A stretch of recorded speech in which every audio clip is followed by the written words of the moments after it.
एक गांव में एक नेक आदमी रहता था। रमजान का महीना था। वह रोज रोजे रखता, नमाज पढ़ता और कुरान की तिलावत करता। लेकिन उसकी बीवी रोजा तो रखती थी, मगर दिन भर पड़ोस की औरतों के साथ बैठकर गीबत करती रहती।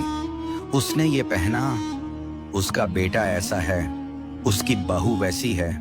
बेचारा शौहर कुछ कहता नहीं था। सोचता, रमजान का महीना है, कहीं मैं गुस्से में कुछ कहकर गुनाह न कर बैठूं। लेकिन दिल से वह बहुत परेशान था।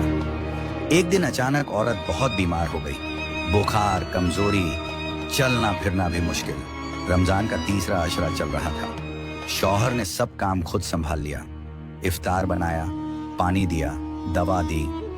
लेकिन औरत की हालत दिन ब दिन बिगड़ती गई। उस रात उसने एक अजीब ख्वाब देखा। उसने देखा कि वह एक अंधेरी जगह पर खड़ी है।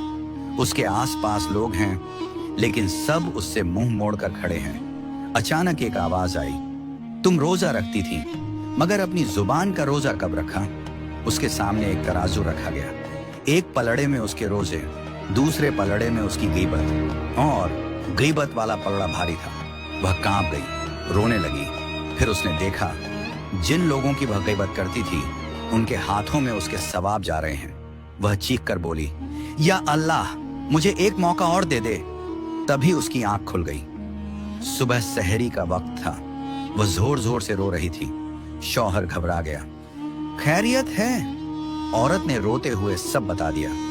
मैं रोजा रखती थी, लेकिन अपनी जुबान को नहीं रोकती थी। मेरे रोजे खोखले हो गए थे।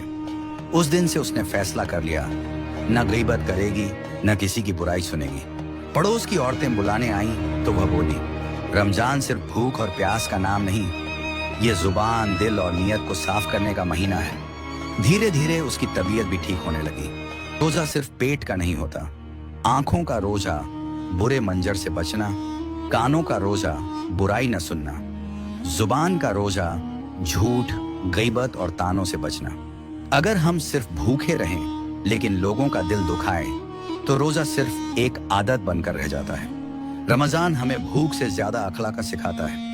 असल रोजा वही है जो इंसान को बेहतर बना दे।